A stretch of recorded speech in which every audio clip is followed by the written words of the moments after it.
Awesome. Hi, everyone. Welcome. We have a few more current graduate students that are going to be popping on live with us. So just give us one moment for everyone to get on here and get started. But thank you all who are watching. We're so glad you're here. And we hope that you'll stay for our student panel. I know Permita is about to come on. Hi, everyone. Hi, great. Thank you for coming on. And then I think Ariana's coming on as well.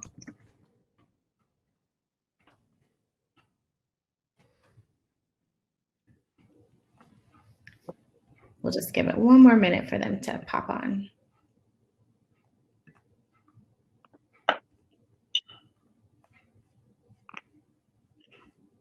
And while we're waiting for all of those who are watching, we would love to know what your name is, what program that you are interested in here at McMaster, and maybe where you are in the world. It would be great to know where everyone is joining us from.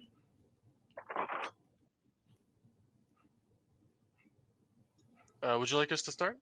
Sure. Yeah, if you guys want to start with your intros, and then I'm just going to quickly message our other two panelists and check in with them. But if Marcin and Paramita, if you guys want to do your introductions, that would be amazing. Of course. Well, good evening, afternoon, morning, or whatever it is for everyone. My name is Marcin Magolon. I've been a student here at McMaster since 2011, and I've since completed my bachelor degree, a Master of Engineering in Manufacturing Engineering, and I'm now in my second year of my PhD studies in mechanical engineering. And currently I'm coming out of my not so dark office in Milton, Ontario.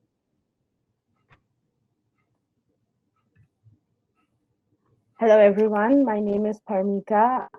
I have been in McMaster since 2019 fall. I recently completed my master's here, and now I am in my first year of PhD in the Department of Engineering Physics. And this is my very shabby student house. I'm sorry for the background. Generally, I completely rely on the backgrounds of different applications. That is okay. Well, we are going to get started with you two, and then hopefully our other two panelists will be able to pop on in just a second. One of the things that we have found here at McMaster that is so valuable is for prospective graduate students to really hear from students who have been through the process of applying to graduate school, deciding which program to look into, really trying to figure out what the best fit is. And so I can tell you all kinds of things about admissions, but for you to really be able to hear from current students is so, so valuable. And so my first question for both of you is just what enticed you to pursue graduate studies rather than, go straight into work or straight into working within the industry? So I'll go for take the first step. My initial intention was nothing that you would argue is very admirable. Simply put, I had a great co-op experience in the last year of my bachelor studies, and I found that while I really loved the work and admittedly the paycheck, I was working much longer hours than I ultimately felt I wanted to for the rest of my career. So I thought that by going back to McMaster and pursuing a master's in manufacturing engineering, I thought I could keep that paycheck, fix the hours, and go on. But since then, I felt like being able to work on these projects, some of the community partners and industry partners we've been able to work with, it's been a fantastic decision for me, and I wouldn't have been able to have these different networking opportunities and project opportunities that would have otherwise. So you were on mute. So yeah, were you saying something? Oh, I was just wondering, what about yourself? Oh, okay. Yeah, I will go ahead. I actually, after my undergrad, I did my undergrad back in India. So after I did my undergrad, I worked there for some time, and I am really passionate about green energy, and I want to do. I was always very interested in research, so that is the reason I decided to go ahead with my master's and my PhD. And I really look forward to contribute something in the research domain when it comes to green energy, and that is the reason I decided to go for my grad studies. Excellent. And I mean, it's so valuable just to hear, because up, do I want to go into work? What do I want to do? More school? Sometimes that can feel a little overwhelming. And so for each of you, as you have jumped into your graduate studies, I think sometimes students really do wonder, what is the difference between my undergraduate program and my graduate program? What is the day-to-day? How is that going to change? What's it going to look like? And so I would love to know from both of you just what your day-to-day looks like as a graduate student, and how you adjusted from moving from undergraduate studies to graduate programs. I can take this one first. I think since I have not done my graduate studies here, I guess Markin will be a bit better to give that a comparison with respect to how life is here. But what my experience is, in undergrad, it's a lot of coursework. So you are under a lot of pressure. There is academic pressure and everything, and still you have to do a lot of extracurricular and looking for co-ops and all.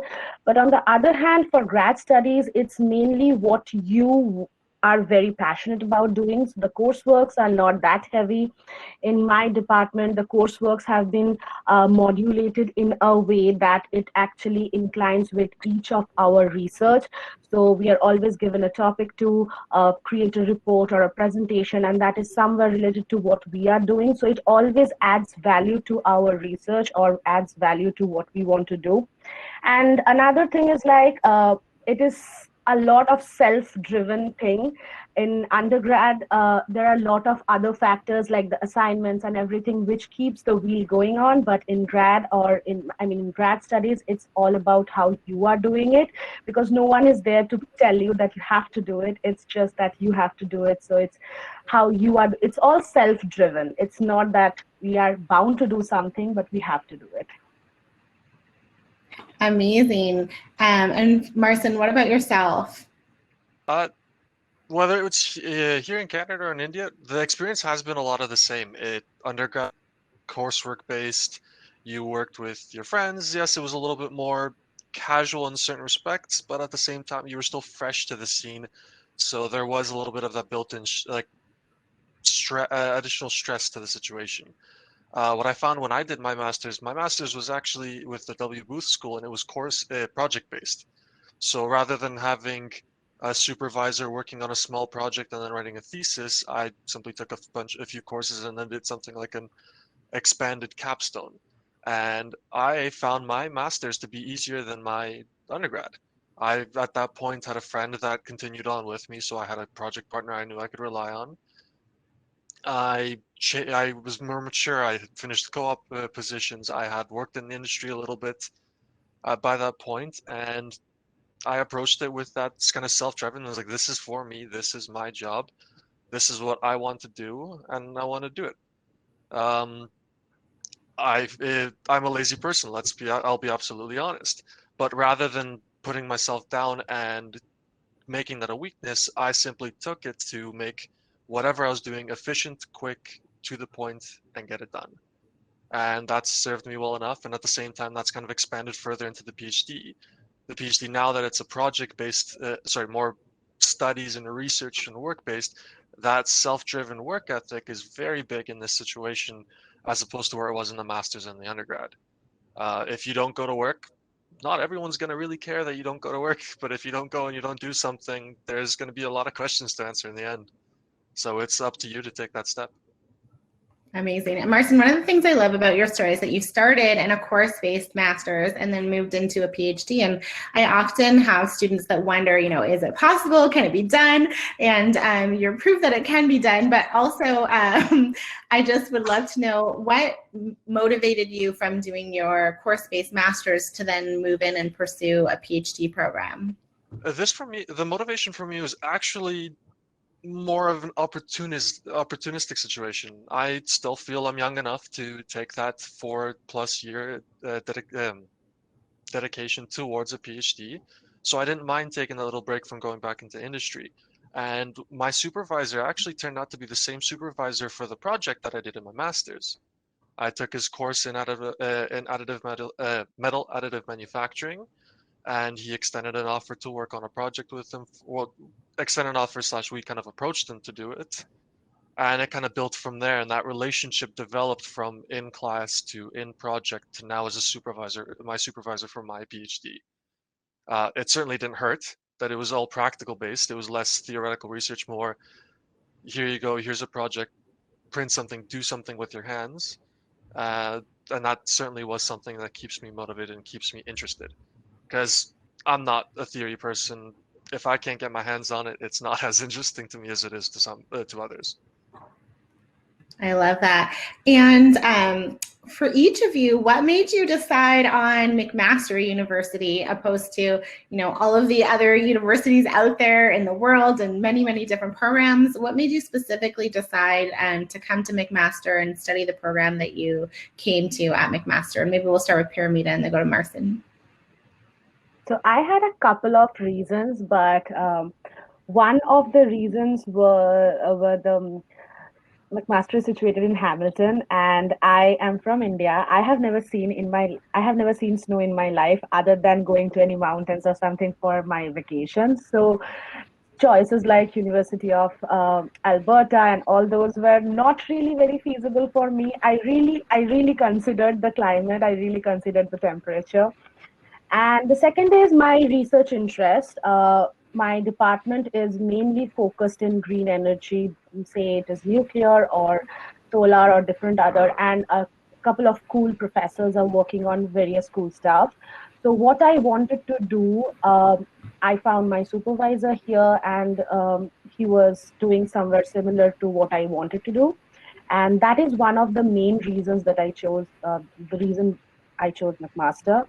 But temperature was also one of them. Amazing. I love it. There's many different reasons, right? Yeah. And what about yourself, Marcin? Right. In my case, it'll be a very different story because I chose in my bachelor's to come. So my motivation for coming here then was wildly different from my motivation to stay. When I came here back in 2011, it was admittedly because McMaster wasn't my first option, but it turned out to be my only option. I actually I didn't even finish the bachelor's that I started. I started in regular engineering, and then I transferred into the Bachelor of Technology program. However, there is a very big difference in why I chose to stay, and it's because I got to know the professors, because I got to know some of the individuals who work in the labs, the people who help us through step by step with projects. And I was able to pull myself into, oh, you're doing this kind of project, or you need an extra hand. I'm in, let me go. The Learning Factory in the Engineering Technology building is a great example. That was starting up close to the end of my bachelor's, and I was able to get my foot in and help them develop and grow, and then help other students as they joined for the beginning of their bachelor's. So why I chose to come here, it was my only option. Why I chose to stay, it was the right call. I'm not saying every professor is the same, but I got lucky and I got to know some fantastic and very knowledgeable people. Amazing. And both of you have touched a little bit on your supervisor relationships and just the connection that you made with your supervisors. As students pursue research programs at McMaster, finding a supervisor is one of the really important components of admissions for that. And so do you have any advice on how to reach out to supervisors or things that worked well for you in terms of getting connected with supervisors? I can share my experience. I have seen this myself, that sometimes people make a very general, they just send a very general email. So I will definitely advise not to do that. Before reaching out to any particular supervisor, I will advise them to just read a couple of their recently published papers and just figure out whether the work that he or she is doing is actually what they want to do. Once they have a brief idea, then it generally helps them to frame that email. And I guess there is always a chance whether the supervisor is accepting new students or not. So don't get disheartened if you don't get replies, but you just need to be very patient in the process and just customize every email according to the person you are sending, and I guess that generally increases the chance. From my perspective, I actually agree with everything Paramita said, and because that doesn't change whether you're remotely communicating with someone, even if outside of going into graduate studies, finding a supervisor, just finding a job, tailoring it to the audience is the best way. In my case, I was already at McMaster, so I didn't exactly have to send an email. But my best suggestion is to, if you are in a similar situation, get to know your professors. Engage with them, even if it's just casual conversation or helping them with a project or something along that line. That's building that connection is fantastic, and you never know. Like in my case, the professor that I engaged with wound up being a potential supervisor. But in other cases, they may just have that connection to another professor that may have an area of interest for you. Amazing. Yeah. And that is, really, it takes a little bit of persistence for sure, but making sure that, like Paramita said, that you are not being generic, that you're really taking the time to put the effort in to email those professors and communicate more about who you are and what you do and what you can offer to their program, which is incredible. And do you each want to just share a little bit about the lab that you're working in and some of the work you're doing, but also just the supervisor that you do have and the relationship you have with your supervisor? Hi, Hani. Thank you for joining us. I'll have you do your intro just after they finish this question. Sure. I was in the expo. No problem. Thanks for being here. So Marcin, maybe we'll start with you and then go to Paramita, and then Hani, I'll have you just do a little intro of yourself after that. Yeah, works for me. So in my case, my particular research now in the PhD, it's a little bit different than it was in the master's, is in metal additive manufacturing, specifically related to the reliability and the consistency of results when manufacturing parts. In my case, what I'm working towards developing is a process monitoring system that would identify defects and irregularities that might occur during production. This has further potential to enable the system to correct and compensate for these to create a better quality part, and maybe compensate for factors outside of the design. As I'm going through this, my lab's kind of environment that I'm working with has to do with actually going in, physically connecting, interfacing with metal 3D printers, and working with the manufacturer to manipulate the environment, see like, how can I change this? Can I remove this so I can put a different sensor in? Can I integrate with this software?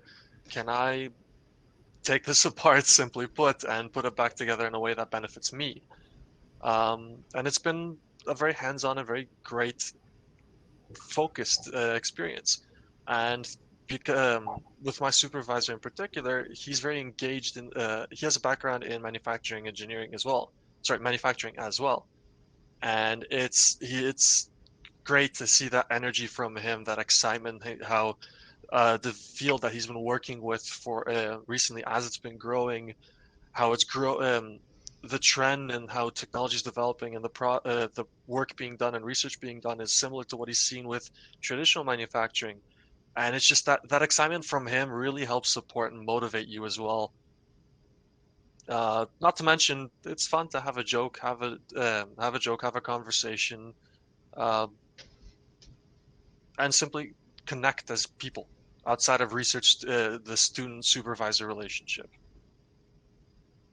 So yeah, that's been more or less mine. Amazing. So, Hani, you just joined us, and maybe I'll just have you do your introduction. You are an alumni of our master's program here at McMaster, and so do you want to share just a little bit about the program that you did at McMaster and what your research looks like? Sure.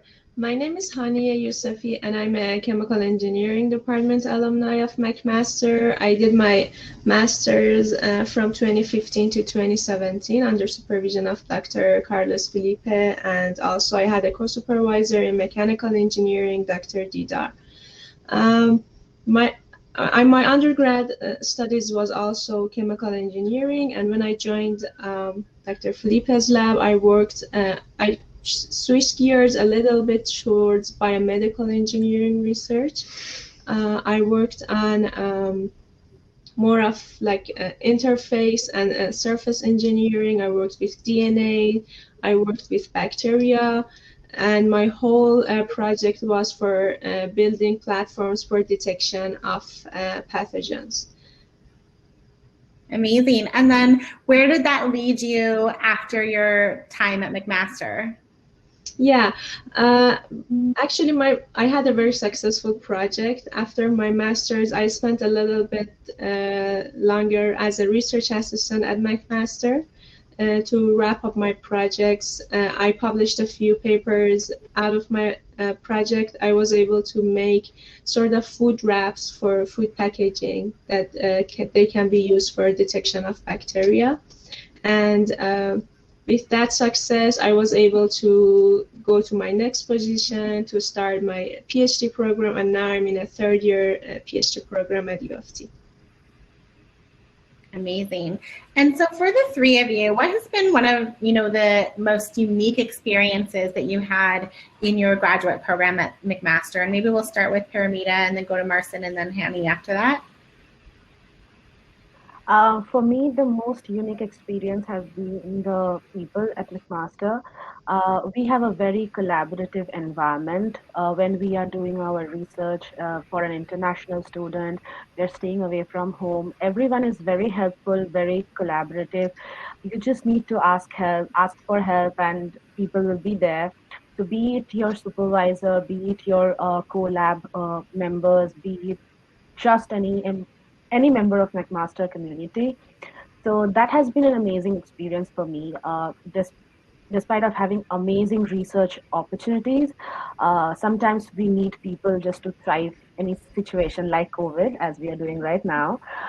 So yeah, the community as McMaster as a community is the treasure that I enjoyed the most. And what about yourself, Hani? Was there any unique experiences that you had in your master's program that was really valuable for you?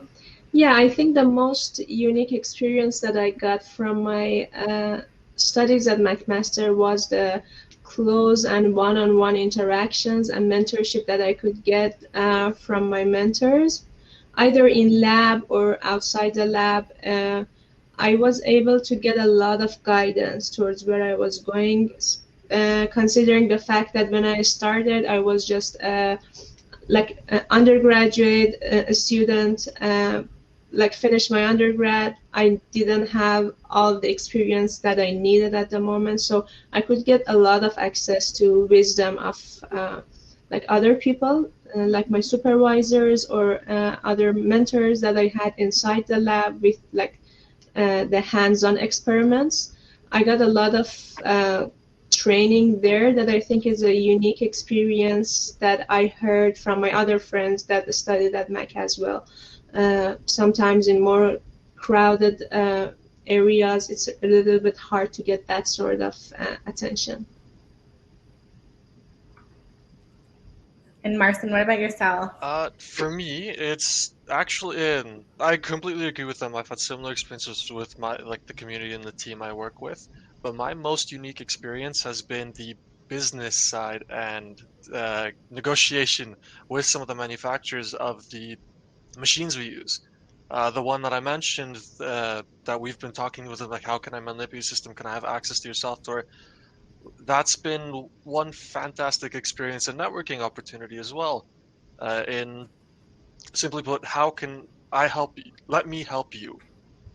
Help me to help you is how they say it in a few different media. But it's been that back and forth conversation, that both casual banter and business conversation, and in the end, it actually led us to providing tours and to several different projects with this individual company from Brazil. So it was eye-opening, to say the least, and I'm looking forward to seeing more. Great. And we have a question from Fozan, who's watching. What do you wish you knew before you enrolled into the university?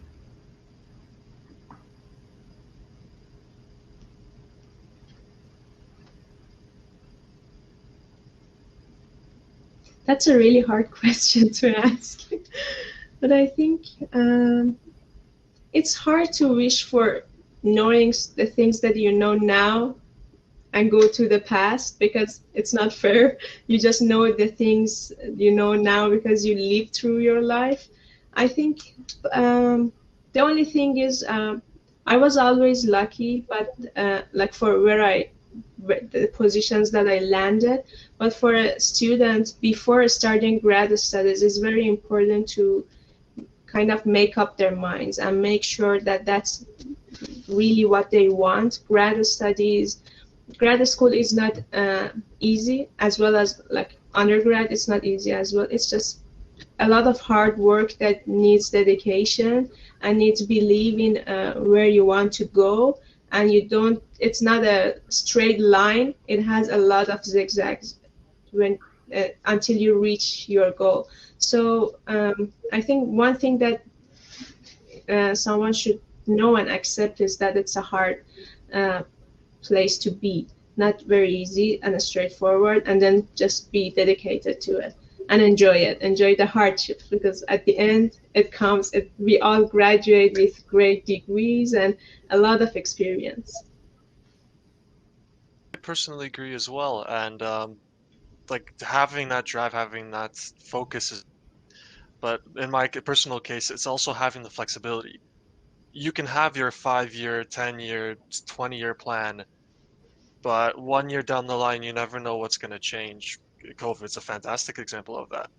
But in my own experience, I had no idea I was going to do I did not think of graduate studies the year before I wound up doing graduate studies. So paying attention to the opportunities you have and playing a little bit with your luck and just giving it a go. Don't be afraid to give it a try. Hell, I love that. I started I wanted to go into my post-secondary for civil engineering. I'm the furthest thing from civil engineering now, so. Yeah, it's so interesting how those things change. We have a really great question from Brendan. He's just wondering, how do you transition from having an interest in an area of research to having a specific topic that you're actually going to write your thesis on? And maybe we'll start with, Paramita, do you want to take that one? I can answer that one. So the area of interest is a broad spectrum, and that helps you to decide with which supervisor you want to work with. But then after a couple of meetings, you can understand what are the scope of that lab, or with whom you can collaborate. And your supervisor play a very important role in order to decide what will be your exact project. I have done my master's project, and that was completely what my supervisor wanted to do, or he had funding for. Funding plays another very important role.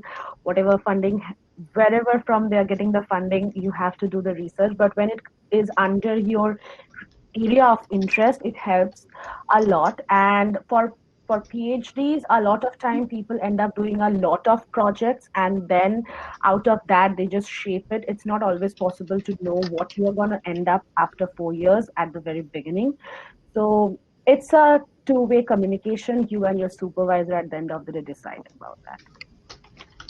Amazing. And Hani, how about you? How did you move from kind of applying with a specific area of interest and then narrowing it down to your thesis? Yeah, I also resonate with Paramita. I picked my area that I wanted to work on, read papers of different professors to see what their recent papers on, what are they working on. And after reading for a while, you start to have a feeling like what sort of papers you enjoy reading more, what kind of researcher you want to be. You want to be more of an experimental, or you want to do more theoretical research. So you get a sense of what you like, and then starting with your supervisor, there is always space to put in your input to see what you want to do, but it's not something to be scared of. You don't have to have a great research plan before starting your grad school. Just start in your lab, you tune in, you see what other lab members are doing, you start putting ideas in, and it will happen. It will happen, and you don't even know where it came from. I love that. Well, we are just about to wrap up here. We're hitting 7 o'clock, and I know we could chat for much longer, but just for all of you who are watching, we just want to let you know a little bit about this platform and where you can go next to get some questions answered by other faculty, students, things like that, staff. If you click over on the left-hand side of your screen to the Expo section, all of our departments are represented here today, and they each have a booth where they will have live staff and faculty and current students available to answer your questions. So if you have any questions that are very particular about the admissions process for that department, or questions that didn't get answered here, we tried to answer as many as possible. You can head over to those booths, and faculty will be available to answer those questions for you. We'll all be on this platform for another few minutes, so feel free to send us a direct message if you do have any questions.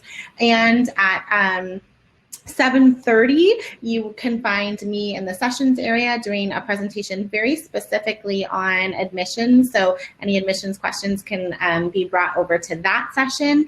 And we also, in our sessions section, have a session starting on our co-op program, and that's getting started right now, so you can head over to that as well. But our booths are really a great place to go in the expo section of the event, where you will learn from all different faculty and professors, current students within the program.